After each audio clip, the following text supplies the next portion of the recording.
So here we are, we're back in Lake Nakuru National Park. I'm in our SUV vehicle with our trusty driver, Alan, and we're going to bring you some great sights of some of the wildlife that's here. Lake Nakuru National Park has got the big five. It's got just about everything you want to see, but the cool part about it is it's a small park. And so your chances of seeing wildlife are pretty good because you have all of these animals in a smaller concentration of area.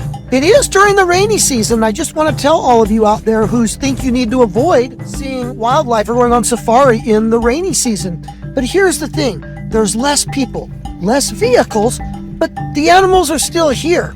And right now, this time of night, the rains have stopped for a couple of days.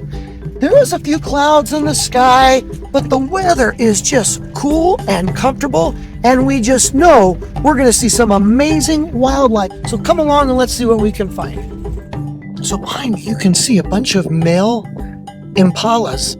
You can see that there's a bunch of males together, and you know that they did not get the girl, because in the impala group, one man gets all the women. So when you see all the men together, we call them the losers. As you can see right behind me, even here in the rainy season, we came across this amazing pride of lions, a male and about 4 or 5 females.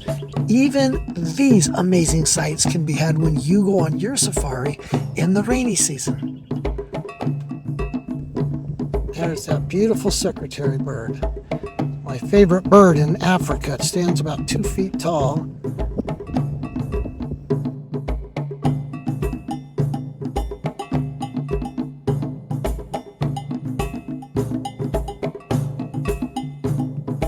We're literally just 10, 15 feet away from this male and female right here.